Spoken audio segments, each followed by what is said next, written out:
আজকে যে বিষয়টি নিয়ে আপনাদের সামনে হাজির হয়েছি সেটা হলো চিরিবন্দর থানা কর্তৃক 100 কেজি গাঁজা উদ্ধার এবং এই গাঁজার সাথে 3 জন সন্দেহভাজন যাদের পজিশনে এই গাঁজাটা পাওয়া গিয়েছে।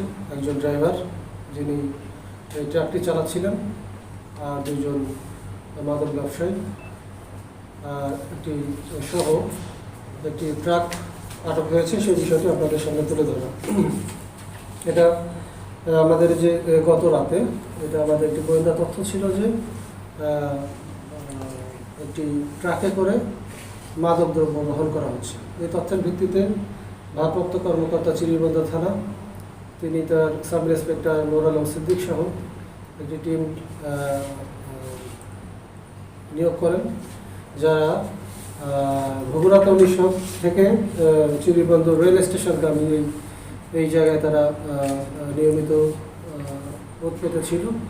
এই তথ্যটাকে ভেরিফাই করে প্রেক্ষিতে পরবর্তী যে আটক অভিযান এটা পরিচালনা করার জন্য, তো এমত অবস্থায় রাত 2:30 থেকে 3টার ভেতরেই আমাদের এই যে তথ্যের ভিত্তিতে যে গাড়িটিতে মাদক বহন করা হচ্ছিল সেই গাড়িটি আমাদের এই টিমের গোচরে আসে এবং সাথে সাথেই তারা এই গাড়িটাকে চ্যালেঞ্জ করে গাড়িতে যে 3 জন লোক ছিল, ড্রাইভার সহ একজন রেজাউল করিম, মোহাম্মদ মোস্তাকিম এবং ড্রাইভার মোহাম্মদ মোহাইমিনুর রহমান সহ 3 জনকে আটক করে ফেলে এবং তাদের দেখানো মতে তাদের প্রদত্ত তথ্য অনুযায়ী এই গাড়িটিকে তল্লাশি করে সেখানে মাদকের অস্তিত্ব পাওয়া যায়।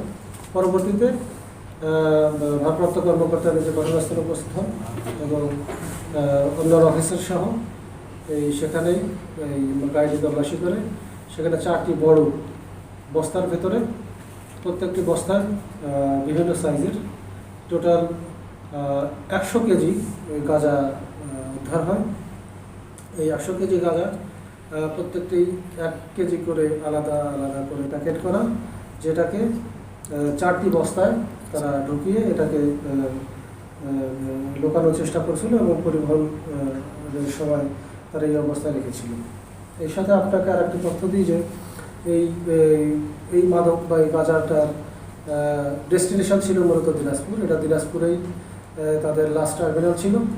এটা দেশের অন্য প্রান্ত থেকে এসেছে। এটা সীমান্ত এলাকায়, আপনারা জানেন, সীমান্ত এলাকা থেকে এটা আমাদের দেশে ঢোকে এবং তার পরবর্তীতে এটা দেশের বিভিন্ন প্রান্তে ছড়িয়ে পড়ে।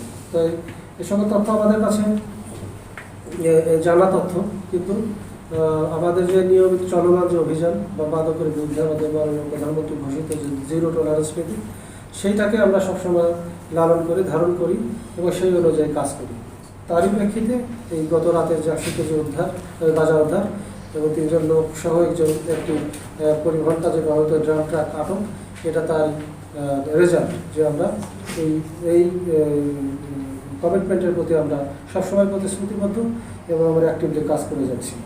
তো একটু আপনাদের আরও একটি তথ্য দিই, সেটা হলো যে এখানে যে 3 জন আসামি, তার ভিতরে যিনি রেজাউল করিম, তার বিরুদ্ধে একাধিক মাদকের মামলা আছে। তা দেখা যাচ্ছে যে এই দিনাজপুরেই তার বিরুদ্ধে 81 কেজি গাঁজা উদ্ধারের একটা মামলা আছে, আরেকটি মামলা আছে 21 কেজি গাঁজা উদ্ধারের, আরেকটি মামলা আছে, পরিমাণটা উল্লেখ নেই, তবে সেটিও মাদকের মামলা। এবং আসামি যে মুস্তাকিম, তার বিরুদ্ধে একটি মাদকের মামলা আছে। তো আমার মনে হচ্ছে যে এই যারা এই কাজে বা এই অপরাধের সাথে জড়িত, তারা ঘুরে ফিরে একই অপরাধে পুনরায় জড়িয়ে পড়ছেন। তা আমরা আশা করছি যে এই যে মামলাটি আমরা রেকর্ড করেছি, এই আসামিগুলোকে নিয়ে আমরা পরবর্তী যে তদন্তের যে দিকগুলো আছে এর উৎস পয়েন্টে পর্যন্ত আমরা যাব এবং এই 100 কেজি গাঁজাটা ব্যাপক পরিমাণের একটি মাদক দ্রব্য। এটার সাথে আরও নিশ্চয়ই এদের থেকে বড় কোনো মাদক ব্যবসায়ী বা চক্র জড়িত আছে। আমরা চেষ্টা করব আমাদের তদন্তের ভেতরে সেই চক্রটিকে আবিষ্কার করে পরবর্তীতে আরও ব্যাপকভাবে তাদের বিরুদ্ধে আইনটির যে যতগুলো দিক আছে সেটি প্রয়োগ করা। ধন্যবাদ আপনাদেরকে। আপনাদের যদি কোনো প্রশ্ন থাকে